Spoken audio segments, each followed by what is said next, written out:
Hi, welcome to another RiderCamTV video, and this time you find me riding the most glorious road, which is the A2205 in Spain, in the Pyrenees region, having ridden all the way down through France and across the Pyrenees, stayed there with friends for a few days, enjoyed day trips out across the Pyrenees, enjoying those beautiful, beautiful roads, and now we're heading to a place called Logroño to stay overnight, and then we head up to our ferry to head back to the UK, which I understand is also experiencing beautiful, beautiful weather. So we've been riding in anywhere from low 30s to 39 degrees was the highest we saw. Down through France and of course through the Pyrenees and Spain. We've ridden and missed lots and lots of thunderstorms which have been sucked in by the mountains. Unfortunately, we've not been hit by any of them. We've just seen them from where we were staying. It was like a beautiful vista overlooking the Pyrenees where you could see the light show of the thunder and lightning. It was wonderful.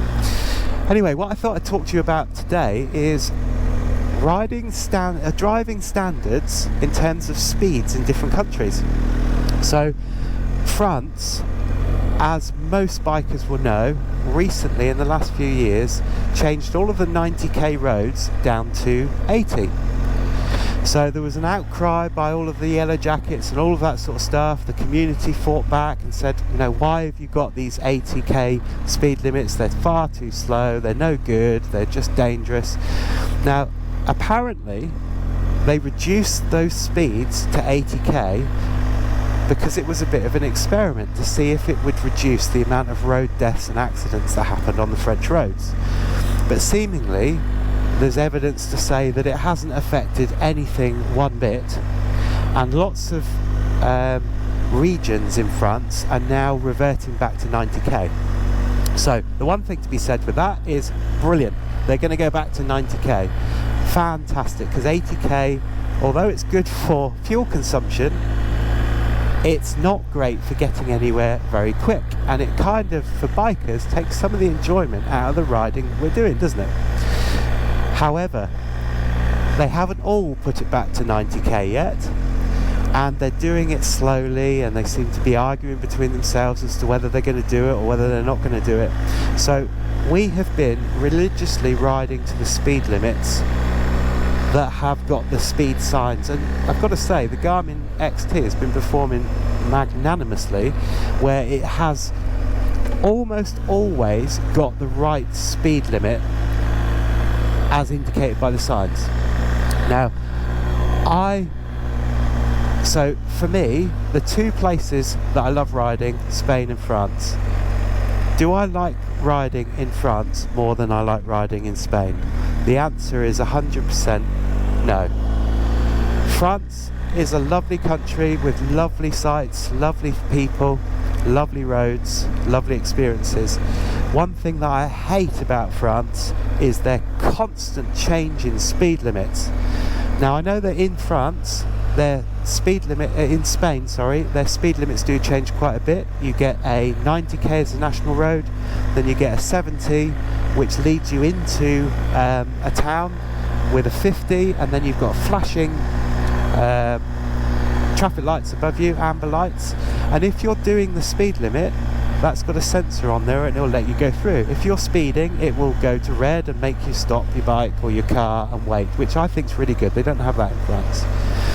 What they do have in France is the same sort of thing, so either 80 or 90k on a national road, slowing to 70 for junctions, that sort of thing, which I think is kind of good because people have got it on their radar that something's happening and they slow down.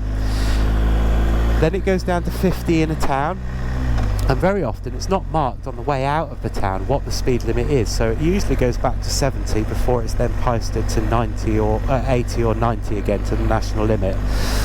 If it isn't, you get road sign or village signs with a slash through them, and that slash means that it's the end of the 50 and the beginning of the 70. Now that's all well and good, but when you're in a town, you might have for 100 yards a 50k limit, and then you get a speed bump. Now the speed bumps are much better in my opinion than in England, because you have to ride up on them and down off them, as opposed to those stupid square things that wreck car wheels and balancing back in the UK. However, each one of those is dictated by a 30k limit, so you could be doing 50k for 100 yards, then 30k for 100 yards, back up to 50k for 100 yards, back down to 30k for 100 yards, and if you have a long slow town, you're forever doing 30k or 20k, and then you've got someone in front of you who's going slower. It's an absolute ball ache. It would be an awful lot better if they just had one speed limit for a town, and then designated actually for the next half a mile it's going to be a 30k zone, because we've got lots of pedestrian crossings, not this up to 50 down to 30. And I think that's where a lot of people come a cropper, because you're never quite sure what speed you should be doing on a lot of French roads, because the signs are so ambiguous. Then of course you get the blue signs, which are the advisory signs, like here in Spain, advisory for this corner, but you don't have to do it, you can stay at the speed limit but at your own risk, sort of thing. So it's very, very confusing in France. Now, one thing I have noticed about the standard of driving and riding in France is it's been greatly improved, and I was really shocked. I haven't ridden in France for a few years, and riding down through France, you used to be tailgated, something chronic on a motorbike. People want to overtake you. They do move over out the way for you, let you go past. There's all that courtesy there, but there's no perception of your personal safety space in terms of how they ride on the back of your bike. It's almost like they're stuck on your bike and they're pushing you all the way, and they want you out the way. You know, there's not very much tolerance when you're in front of them. They just want to get past you. However, all that's changed. And I was speaking to a few French friends that we visited on the way, and some other bikers, and genuinely people in France that are using the French roads are really, really quite scared and worried about getting caught speeding. And the reason is because some regions are going back to 90k, some have stayed with 80 and are going through the transition, so the signs haven't been done, so people aren't really sure, but I kind of stick to just what the signs are, because you can't go wrong then. But one interesting and worrying fact that has sort of come out is that the French government seem to be employing private security companies to have covert cars. So you will have lots of covert cars driving along just under the speed limit, in just with that enticement of you being behind them, wanting to overtake them. When you overtake, of course, you're going to be slightly breaking the speed limit, and they've got radars and speed equipment fitted, automatic number plate recognition systems, and that's it, you've been caught. You get a ticket in the post in 2 or 3 days, and even back in the UK apparently the tickets for those fines are coming back really quickly. So people are genuinely scared of getting caught speeding. Now don't get me wrong, speeding is one of the fatal five, isn't it? Especially in England, where road deaths and serious road traffic collisions happen. However, making you scared of riding and driving at speed limits is quite strange, because it can have a bad effect, because you're constantly looking at the speedo. It's like in England, us going back to 20 mile an hour speed limits everywhere. I don't think it solves anything. It just makes people look at the speedo all the time and discount all their surroundings. It just goes to pot. Anyway, that's the personal view.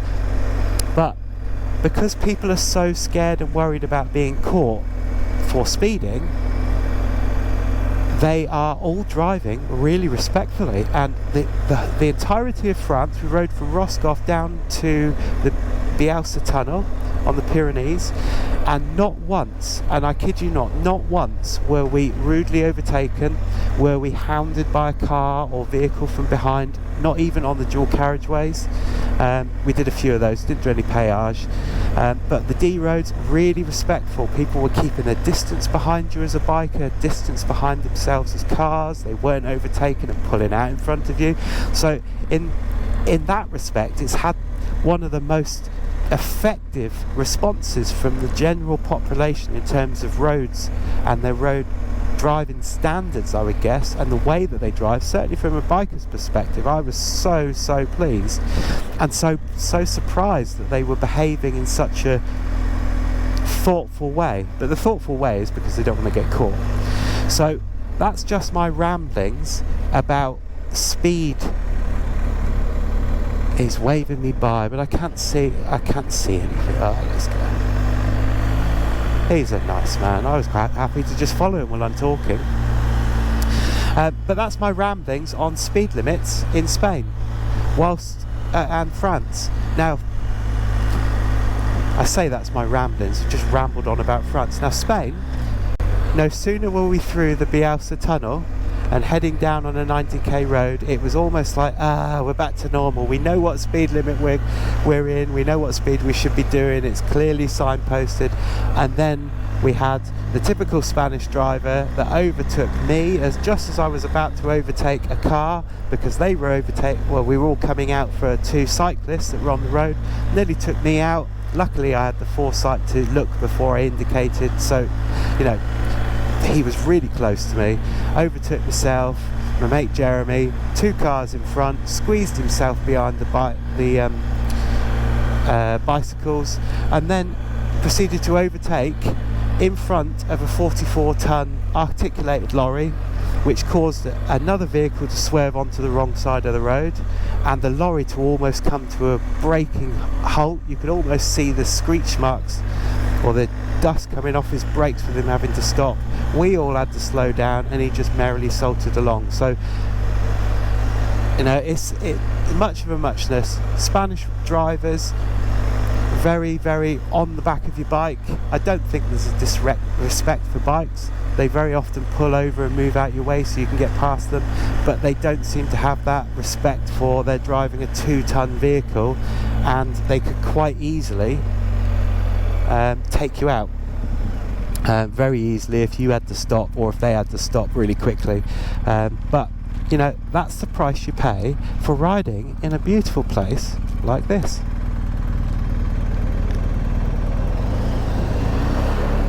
And I gotta say, you know, if you have never ridden in France, don't worry about it. Do what it says on the sign. French people are wonderful people, really hospitable, lovely, friendly people. And if you've never ridden in Spain, for me, Spain is where life should be. It's got everything. It's got the sunshine, the people, lovely weather, awesome roads. If you think the roads in France are good, come to Spain, you'll be blown away. Very often there are brand new roads next to what looks like brand new roads and hardly anybody on it. I mean, look at this road. It snakes all the way down, goes across the river, goes all the way up to our right. We've seen a handful of cars, and it's just breathtaking views of the Pyrenees, you know, as we're dropping down to the plateaus. Breathtaking views everywhere.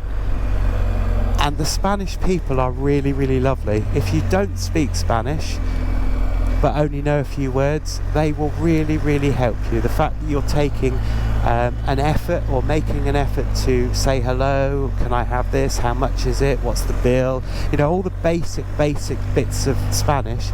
If you're taking the time and the effort to talk to them about those little things, then they will help you as much as possible, and they are so welcoming, absolutely welcoming indeed. Amazing experiences to be had in Spain.